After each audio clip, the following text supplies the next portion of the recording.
And welcome back, everyone. Welcome back. We hope you enjoyed that lovely brutal OSC as we have returned with our semi-finals. We were on a short break. Players were conducting their videos. We just wrapped up with the round of 16 with the quarterfinals, and now we are here in the semis. We just featured Solar versus Trap, and now Solar advances on to face off against his new opponent, his Terran opponent, the French Terran. And here we go, spawning in the top left-hand corner of Oceanborn, we have the South Korean Zerg player, the Blue Zerg, representing Team Vitality. It is Solar. And spawning in the bottom right-hand corner, we have the French Terran player, representing Team Liquid. It is Clem. And if you are in the chat, predictions are now open. Place your bets on who you believe will claim the series, then advance on to the grand finals. Will it be Clem or Solar, Terran or Zerg? Who will it be? For those that are unaware, I will reiterate once again. Earlier this week, around a couple of days ago, I think it was on Tuesday, Tuesday-ish, we saw that Clem was on a bit of a trip. He did travel, of course. His reason why Clem did not partake in ESL Americas because Clem was otherwise preoccupied, was making his way across the world to Korea. And Clem is now residing in Korea. He's staying in Korea. The reason for this is the boot camp. He's boot camping in Korea alongside many other players to prepare for the esports World Cup. Again, everyone knows the best practice is held in Korea.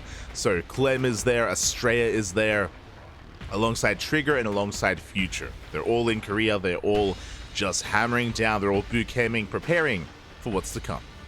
So because of that, we get to actually feature Clem in Korean events like the KSL. We can feature him in KSL. We can feature him in ESL Open Cup Asia, alongside Kung Fu Cup and many other events. So it is really cool to see. As for now, we do see Solar opening up Gasless. Okay, bold move out of Solar, going hatch, pull, hatch. Basically, what's happening is we have skipped our gas. We're going for just nothing but mineral income. This will delay our second queen, as the first queen is already on the way. Second queen now going to be produced. We're going to be skipping our lings as well, and just focusing on nothing but, of course, mineral income. Now, this usually leads into roach play. The reason why is because gases are so late, because the link speed is so delayed, we just skip link speed entirely and just embrace roach play instead. And we'll keep an eye, though, on Solar, as he does take a bit of an earlier gas. Usually we wait for 2 base saturation before we take the gases. This time it's a little bit faster. As Reaper does dip in, we'll threaten the base. Lings are in position. 4 links so far. Ooh, 1 ling goes down. We are forced to make an extra pair of lings. That's quite a lot of lings here for Solar that he is investing into. But he does at least save the creep tumor, and he will defend his base setup. Doesn't lose any drones, thankfully. Does not lose any workers.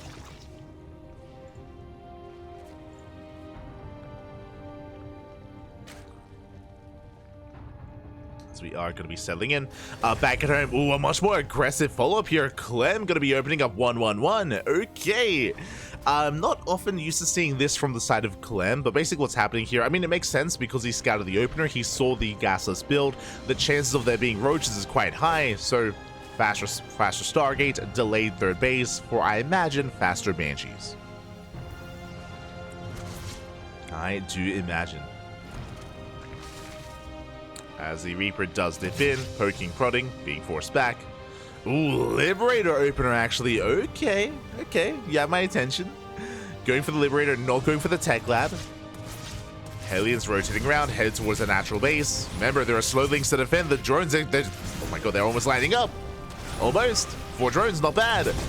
We get 4 worker kills. Ooh, we shut down the lings as well. The barbecue is real. We don't do a game-ending amount of damage, but 5 drones is good nonetheless. Like a strong start here for Clem. Catching 5 workers, moving out once again with another Hellion, with a pair of Hellions. Canceling that larva. And now we're getting into our CC again. This is a delayed third base in favor of Liberators, in favor of faster stim. Liberator is moving out. Again, just a much more aggressive setup here by Clem. Meanwhile, we can see link speed. Link speed has been researched. We are not embracing roaches. It's going to be link speed into, I imagine, Ling Bane. Clem is trying to keep up, trying to keep that pressure on. Once again, sieging up here at the natural. Zoning back the army, zoning back the mineral line. Aliens at the same time threatening a dive. Oh! Doesn't quite commit. Does threaten.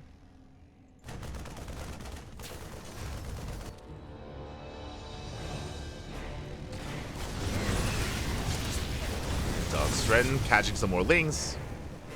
Lings getting shaved off. Liberator does go down. And Solar so far is happening, but it's costing him a lot. Costing him a lot of lings, costing him a lot of larva. He's trying to hold on. Clem is getting ready for his 3-way setup, followed by his stim timing. Tanks are amassing. Stim is on the way. 1-1 as well. That 1-1 timing is going to hit like a truck, but we're still getting there. Still getting there. We're still easing our way into the mid-game. Droning up, taking a fourth. And settling down.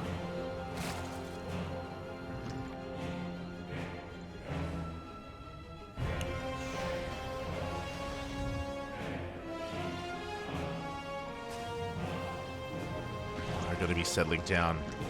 Likewise, ooh, that is a bit of an earlier armory. Interesting. With this armory, that means that this move out will have Hellbats. Hellions, they can morph into Hellbats. They can help buffer for the Marines, support the tanks as well. Once again, a much more committed move out here from Clem. And this move out is going to be a little bit early. What this means is that 1-1 won't be ready for the start of the fight, but can finish up in the middle of the fight instead. So very early move out here from Clem. Sub 7 minutes. We'll see if he can break through.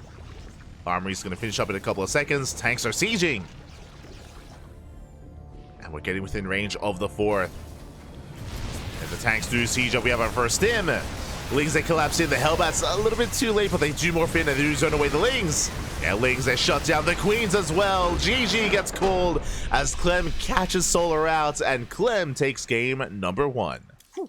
GG, a very, very aggressive setup there by Clem. Again, he hits earlier than usual. As a reminder, he's also able to hit earlier because of the 1-1-1, because of the delayed third base. It wasn't all in from Clem, but it was committed, and he did catch Solar out. GG. GG, well played. Clem does take a lead.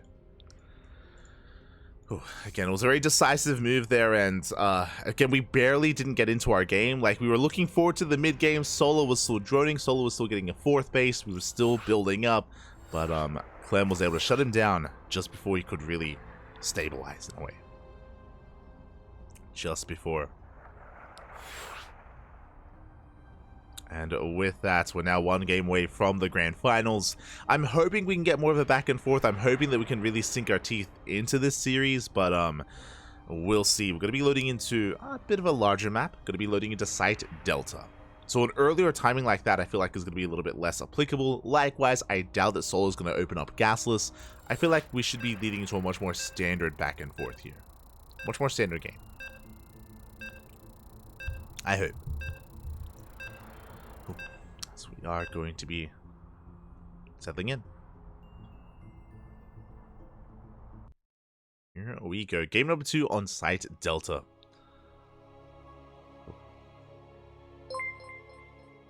Meanwhile, oh, thank you for the bits, Papi. Thank you, Triggs0808 in the chat. Gracias. Thank you so much. Do appreciate the support and do appreciate the bits in the chat. Hope you enjoy the content, hope you enjoy the casting as we are settling into game number 2 and spawning in the bottom right hand corner of Site Delta. We have the South Korean Zerg player, the blue Zerg representing Team Vitality. It is Solar.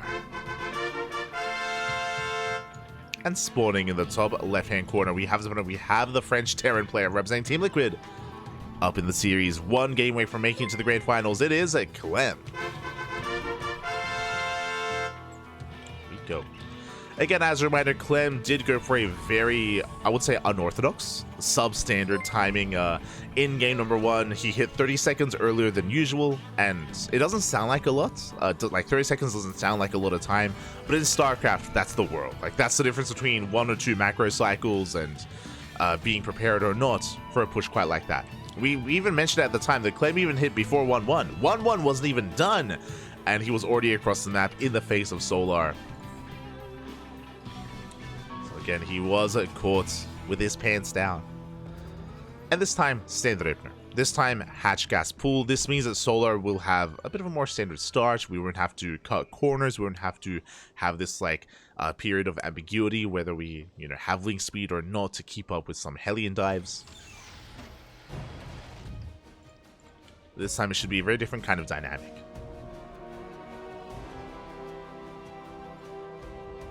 Should be very different here, as Clem is just going for a standard Rax expand. Likewise, again, hatch gas pool out of Solar. SCV Scout will confirm that this time there is no gasless opener. There's no hyper greed from Solar. And we should be settling into Side Delta. Side Delta is known for some longer games. What I will say though is that Side Delta, you can be spread out quite thin. The longer the game goes on, when you go up to 4, 5 bases, it can be quite difficult to defend your flanks, defend your fringe bases, and things can get very chaotic. It goes both ways. So it can get very chaotic. As Reaper does get across the map and does threaten the drone. Oh! One more shot! Ooh, barely doesn't get it. Spore is morphed in, and Solar will defend. A bit of a misclick there by Solar, focusing on those rocks for a second. Doesn't cost him too much. He's still able to hold on. Reaper pokes in, and this time, there we go. This time, that is a third CC before Starport. This time, it's a much more macro-oriented build. So we're going to be calming things down. As a reminder, Clem went for a very delayed third in game number 1, which also led into the push and led into the timing. Led into the move out. This time we're calming things down, we're settling in. Reaper is testing the waters.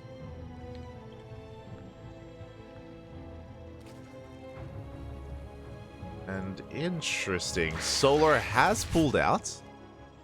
Okay, there we go. I was gonna say Solar, I was waiting for link speed. I was like, we have 150 gas, what's going on? And we're skipping it. We intentionally skip link speed. Roaches are on the way instead. A much safer opener here out of Solar. Honestly, I expected roaches in game 1. That's why I brought it up when I spoke about the gasless opener and how we usually skip link speed with it. This time, we go for a standard opener, but we still skip link speed and we're going into the roaches. Interesting. Now again, Roach Ravager can be a really secure way to get into a game, to shut down early bio-tank aggression and to settle into the mid-game. It's a very safe way to play. I say that we could commit to an earlier Roach count. There are 5 roaches, 6 roaches on the way. That's a decent amount, not just to deflect. We can try to move out with this. We're still droning up, like we're not going all in by any means. And the Hellions, they will confirm. Yeah, they confirm the Roach Warren. Complete. We are aware. Despite that, we dive in. Roaches pop out just in time. And the Hellions, they commit. They're going for the mineral line. They're going for the workers. Can they get any? We get one volley off and oh! We get one drone. One drone goes down. Not quite worth it here for Clem. And he is punished by the Roaches. Clem, he is known for his dives, and I mean, he got a lot of damage done in the first game, but here, barely gets anything. Gets one drone. And now Solar, he's just being greedy. He's just droning up behind this. There are still Hellions that can threaten him, but we're able to keep up. We can settle into the mid game. Behind this, though, it's going to be 3cc into Banshee. Cloak is almost done, and Banshees are massing.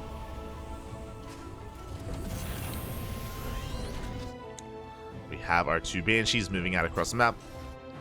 Likewise, we have 2 Hellions as well that can threaten a mineral line or at least keep Solar in check. Keep him distracted. And as we're keeping Solar distracted, Clemmy takes his third, and we'll get it up and running. We'll get it up and running here. As Banshees, they rotate over, head towards the natural. Spores in position. Ooh, we do pick off 1 Roach. Not bad. 1 Roach and a drone. Getting up to 2, almost 3 workers. Overseer is finishing up. Queen in position. We get a 3rd drone. We even do threaten the Queen as well. And honestly, this is all pretty good. I mean, Clem didn't lose anything, right? He didn't lose a single Banshee, so we can always back off and dip back in once again. 4 drone kills so far, getting a 5th drone. Behind this, Hellions, they're just getting eyes on the would-be 4th. Likewise, Solar is investing into +1 melee, so that tells us that it is not going to be purely Roach Ravager. It's going to be Roach Ravager initially, then transitioning into Ling Bane. As Ling Speed does start up as well. So it is the sign here of Ling Bane Roach Ravager. I mean, I'm assuming that Baneling's going to be incorporated as well. As it usually is. And Clem is just building up his own bio army. And there we go, Baneling's on the way. So Clem, he backs up, gonna repair up and top up his army, and he should be getting ready for his first 1-1 push. 1-1 is still a couple of seconds away, but we've built up the tank count, we built up the Marines, and we can soon be active on the map with our main army. Meanwhile, Solar rushing into a Hive. This tells us that he can go into fast Vipers, he can go into Adrenal, he may be tempted to take up into Ultras, but I think it's a little bit too soon, just because we are still settling in and we don't really have that much resources to work with. Regardless, Hive is almost halfway done. So I would love to see the addition of Vipers. Vipers, they play a key role in this army composition. The reason for it is we have no anti-air. We have no mutas, no corruptors, no hydras. Like, we have to rely on parasitic bombs and abductions to shut down drop play. So Viper is going to be quite important when it comes to that. Otherwise, we have to rely on purely queens to keep up.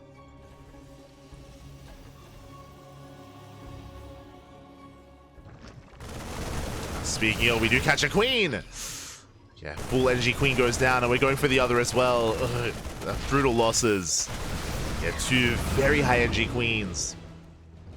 Both go down. Meanwhile, Clem going for another double drop. Again, the drop play has arisen, and there it is. Vipers on the way. Again, without the Viper, these drops can get very out of hand.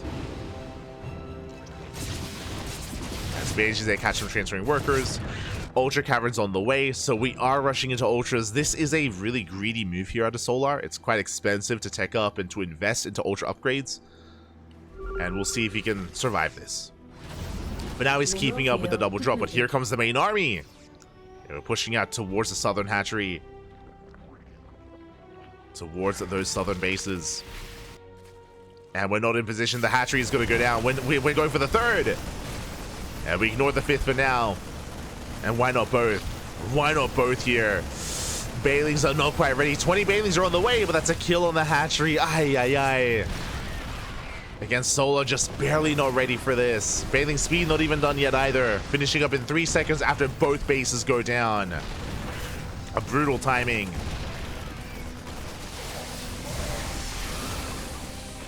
At the same time, the drop's keeping him busy. And from here, Clem can just back off. He doesn't have to go for the kill. I mean, I don't think he can. I don't think he can break through this, especially with the Vipers, with the Ling Bane. But Clem can take it slow as he catches the Queens. Queens are shut down. Here come the Blinding Clouds. And nice Blinding Clouds on the tanks. Clem did overstay his welcome. Tank's going to be reset. The Bio Army does stand strong, but that's 4 tanks going down. Still worth it for Clem. He may have stuck around too long, may have lost his tanks, but he got 2 bases. He did get 2 bases. And he's still trading nicely. Focusing down the Banelings. Before he does pick up. Still active with these drops. Back at home, 4th base. 4th base is up and running. Clem does have the economic lead. He's going for the Vipers. Gets 1. Now 1 Viper goes down. Powerbomb takes another. Here comes the Yoink. We can finally shut down the drops. But Solar, he has some catching up to do. He does have some catching up to do here. He lost the Viper, has to replace it, is investing into those Ultra upgrades as well. Trying to reestablish his economy. Meanwhile, Clem is looking solid back at home. We have the Planetary, 2 more CCs on the way. Sensor Tower's finishing up as well. Did I say 2 CCs? 4 CCs on the way. And Clem is maxed. Clem is maxed out. He's going to be pushing across the map, and Solar is still recovering. Still lacking Larva even as well to max out. He just droned. Solar, he just droned up. Well, to be fair, he does need to, but it's damned if you do, damned if you don't. As the army's already knocking down his front door. Yeah, snipes going off. We catch out the Queen. Ultras have arrived. Well, we already have the Ghosts. We already have them, Papi. And the first Ultra goes down. Doesn't take many snipes to bring down an Ultra. How many Ultras do we have? 2. 2 Ultras and 1 Viper. The Viper has a lot of work to do. Yeah, we snipe another Ultra. We try to come in from behind. We do catch a tank. 1 tank goes down. Nice blinding cloud as well. We did the best we could with what we had, but it's still just too much bio. GG gets called. Clem snowballs out of control and takes the series 2-0. GG. GG, well played. Clem does take it, does advance on into the grand finals. Game 1 was brutal. Game 1 was, again, Solar getting caught off guard, and the game ended before it really began. Here in Game 2, Solar, he was able to get into his mid-game, he was able to get into his own setup, but he was cutting some corners, and we saw that unfortunately he did miss the move out. What I'm referring to is when Clem went for the double drop, when he moved out towards the south and went for the 5th and for the 3rd base, if you remember. Unfortunately, the move out was missed, so Solar didn't know he had to morph in Banelings. If you remember, he didn't start morphing in Banelings until the army was revealed, already on his side of the map, and because they weren't ready, Solar couldn't engage. He could not engage, he could not touch the army whatsoever. He had to give up on his 3rd, give up on his 5th base as well, and he was just taking far too many losses, and that led, you know, kind of that paved the way for Clem's success. Likewise, potentially, because of the lack, well, a reason as to lack of Banelings and lack of Baneling speed, a lot of gas was being spent elsewhere, a lot of gas was being spent on the Ultras, specifically on the Ultra upgrades and the Ultra cabinet itself, which of course didn't come into play that early on, and yeah, Solo was caught out. He wasn't ready for the push, and GG. GG, well played. Again, just really crisp timings out of Clem, and both in Game 1 and in Game 2, Solar just barely was not ready for those pushes and for those timings. Whether it was just scouting them or being too greedy, one or the other. I do think that Game 1 was more of a punish because of the opener of Solar, because of his gasless opener. But Game 2 was brutal. GG. GG, well played. Clem does take it, and with that, Clem is our first player to make it to the grand finals.